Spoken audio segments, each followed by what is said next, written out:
How's it going, everyone? Welcome back to the channel. So on today's video, we're going to be talking about 9 different features that have been added to vehicles over the years. So I asked you guys both on YouTube and Instagram some useless or some features that may cause more harm than good, or some features that are just simply silly and shouldn't be in cars. So some of these are your ideas, some of them are mine. I picked 9 total that I agree with some of your guys' suggestions. So thank you for those. So again, be open-minded that some of these are yours, and doesn't mean that not everyone is gonna dislike these features or like any of them. If you also have something you'd like to add, make sure you drop a comment down below. If you disagree with any of these, I'm open to having a discussion as always, as long as we're respectful to one another and just keep everything nice and respectful. So with that being said, let's go ahead and get started. And they are no particular order, just 9 different things that we're going to be talking about today. And we're going to start off with the auto stop start feature. Now, I think this is pretty ridiculous, and it does more harm than good because it's going to prematurely damage your starter than it normally would in a different car, a car that doesn't have this feature, right? Because if you drive the vehicle and it starts normal commute, you start it twice a day from home to work, work to home, twice a day. If you make a pit stop, maybe at a grocery store, maybe 3 times a day, right? So now you add this auto stop start feature, and these starters are going sometimes 10, 15, 20 times. Now, some of these newer cars have implemented a different way that doesn't use the starter, but we're going to talk about the ones here that do use the starter. And I just find it annoying, in my opinion, when I'm at a light, the vehicle shuts off, and then you have to let go of the brake and to have a restart. Another issue that may cause, besides a prematurely damaging starter and other components, is it'll take a toll on your battery as well. I've had it in some situations, and this happens to people also, because I get this complaint that you stop at a stop sign or a traffic light, and then the vehicle doesn't start back up because the battery is kind of on its last legs, and it started before you took your trip, and now you are stranded in the middle of the road. So obviously not a good scenario or a good situation to be in, and just something that I don't think does any good other than damaging your starter prematurely. So next thing on the list is VCM. So VCM disables cylinders depending on the driving conditions. It'll disable a certain amount of cylinders, sometimes a different variation or different combination depending on the vehicle. So as far as Acura and Honda goes, they have done a great job of smoothing out that transition from full 6 cylinders to partial cylinders being used, and this happens typically at partial throttle. Now, early on, this caused a lot of oil consumption issues and some other drivability concerns as well, damaging some mounts prematurely and stuff like that. To be honest, I don't think that the effect of this or the idea of this really translates to real world driving, and the mile per hour gains that are trying to be gained by doing this are basically non-existent. So I think that just having full 6 cylinders at all the time is a way better approach here, and it's just not worth everything else that comes kind of attached to having a system in a car. I made a full video on VCM and some of the causes and damages that it does happen. If you want to take a deeper look at that video, I'll make sure to have it in the description section down below. But VCM, not needed. Both my cars have it. My car, I have a TLX at best. That one, if you put it in Sport Plus, it actually disables the system. It's great. Again, Honda does a great job of smoothing out that transition from full 6 cylinders to partial cylinders. But still, I like having full power when I want it, when I need it. So for that being that reason, I'm going to put this in this list. And again, you may disagree or agree with this. Drop a comment down below and let me know. All right, tire pressure lights. Whatever happened to going out and taking a look around your vehicle, right? That is how we used to do it back when I started driving, probably when most of you started driving. Now we have TPMS lights, TPMS systems. We have indirect, we have direct systems, we have broken sensors. We have sensors that if you use fix-a-flat, they get damaged. Changing out tires, they get damaged. A lot of times if you rotate these tires on an indirect system, it'll throw on the light. People panic, and there's nothing actually wrong with the lights itself. It's just it uses the ABS wheel speed sensor to kind of see if there is a change in height of the tires, or change in speed. So when you change the tires, because the better tires were in the back and they were at 10s and the ones in the front were at 8s, and now you flip-flop them, now the system knows that something has changed and throws on that light.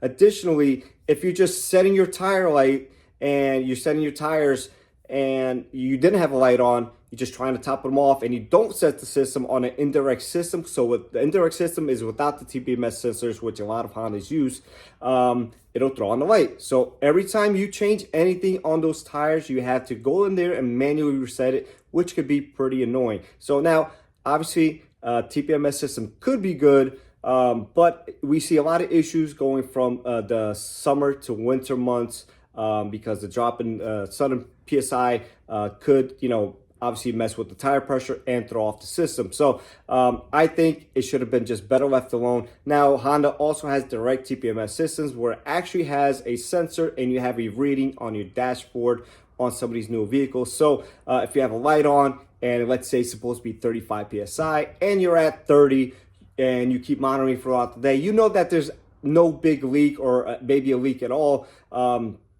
But something you want to take a look at eventually. So obviously, if you're supposed to have 37 and you have 25 or 20, then obviously something's going there and it keeps dropping, then something to take a look at. So not a perfect system. I still think it's best to just go take a look and see what your actual tires look like, because a lot of times these lights could be deceiving. And if people don't know what the light means, it could cause a lot of panic in some people. Next on the list, we have wireless chargers. So these things, at least on Hondas and Acuras, are essentially useless. So when they work, which is not often, they charge at an incredibly slow rate. So you'll put your phone there, you'll take a 30-minute commute, and maybe it'll go up like 2 or 3%. And again, that's when it's working. I have both a 21 TLX and a 19 Pilot, and my phone charges for about 3 to 4 seconds and stops charging. So I don't use it, and I just think that if it's not going to charge at a quick rate, if it's not going to work and be compatible with a lot of phones, just don't put it in a car, because people are going to be frustrated. They're going to want their product to work, right? Essentially, you pay for the product, you want it to work. And oftentimes you have to tell customers, well, it's just not compatible with X phone, which is complete nonsense in my opinion. Now, Honda has started to update some of these. So hopefully they'll update the whole fleet where it could be compatible with all the current phones and every phone that comes out in the future. And additionally, charge it at a reasonable rate. But as of now, wireless chargers, not good for me in my opinion. Right along here. So I know everybody loves touchscreen everything.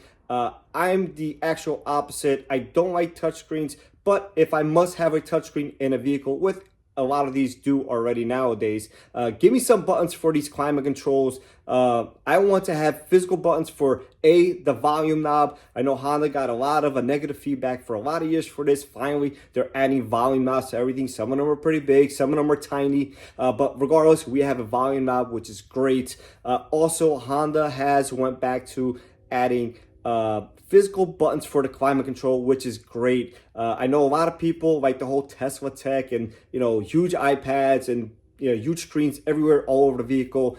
I'm the complete opposite. I like analog gauges. I like to see old school stuff. I don't mind a nice big screen like a 14-inch screen, nice display, but give me some buttons, because I like to go in there easily, change whatever I need to change. It doesn't have to be all buttons, it doesn't have to look like a piano or anything like that, but give me some buttons and stuff.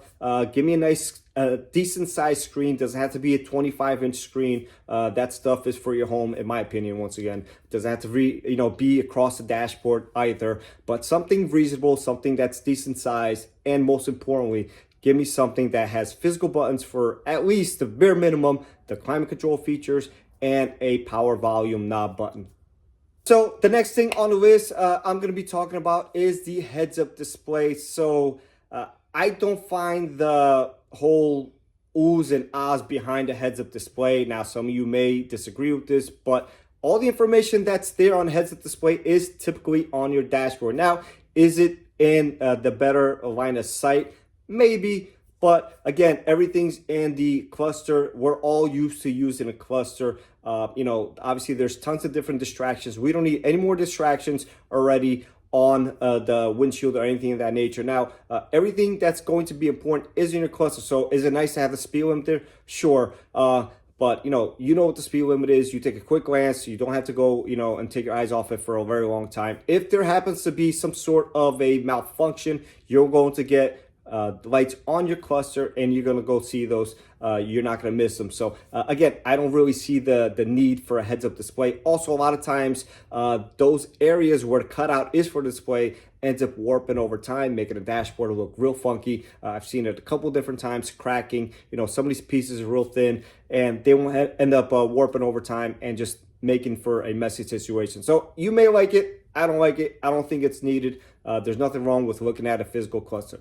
The next thing is Honda Sensing, or ADAS, whatever you want to call it. Honda's version is called Honda Sensing. So I like some of the things I find really annoying. For instance, I loved when Honda had lane watch. That was when you put on your right side blinker and there was an image from your blinker because the mirror had a camera that would display on your center screen there. So that was nice on the infotainment. That was nice to have. Honda did away with that, probably because when people took out mirrors, it was very expensive and they had to be programmed. So I like that feature. I do like the brake mitigation. So that's when you are approaching the vehicle too fast, you're not paying attention, and the vehicle hits the brakes for you. So this is great. Now, Honda has had some kickback from this, saying cars are stopping on their own. And I believe that's still being investigated, mostly on like the Accords and stuff. So that may be the case, although that has certainly saved me personally a couple of different times. Not that I was distracted, but sometimes you get somebody to cut you off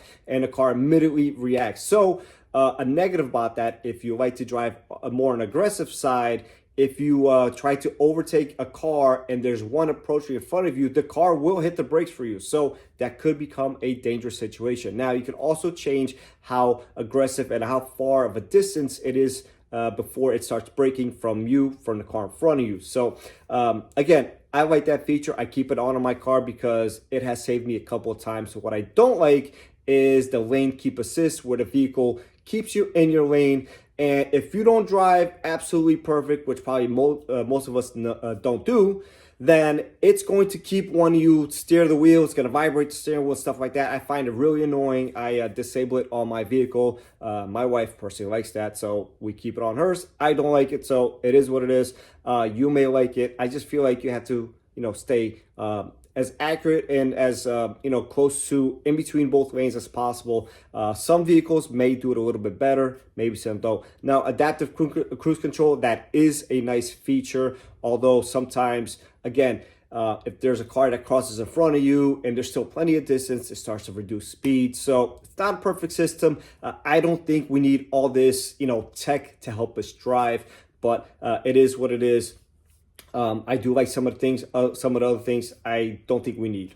Rolling right into autonomous driving. So as these cars get more and more tech, we're starting to see cars being able to drive by themselves. So Honda's kind of on the early stages of this, but if you set up everything, the car will actually accelerate, steer, brake, and everything for you, kind of leading from the last segment that we had just here. Personally, I like to be in control of my vehicle. I like to drive it myself. And again, this is kind of piggybacking off of the subject we just talked about with Honda Sensing. And this is Honda Sensing, just taking it to another level. So what we talked about before was kind of precautionary stuff. This is where you can actually set up the car where it does drive for you up to a certain degree. So I don't think it's needed. I don't think we're there with the tech yet. There's a lot of different variables. There could be stuff on the road, construction on the road, some lines missing. It uses a whole bunch of different information to kind of keep the car going what it needs to. And I just don't think that we're there yet, and I don't find a need for this. I'm an enthusiast. I like to feel the car. I like to drive the car. I like to be in full control as much as possible. Again, the only thing I kind of like is the auto collision braking, just because sometimes stuff happens in front of us and it is something to have. But autonomous driving, maybe I'll be more comfortable with it, or be more accepting of it in the future. As of now, I don't think there's a need for it, at least in my vehicles. And last but not least, tire repair kits. So for the longest time, every vehicle came with a spare tire, a jack, everything you needed to put on a spare tire on a vehicle in the event that you had a flat tire.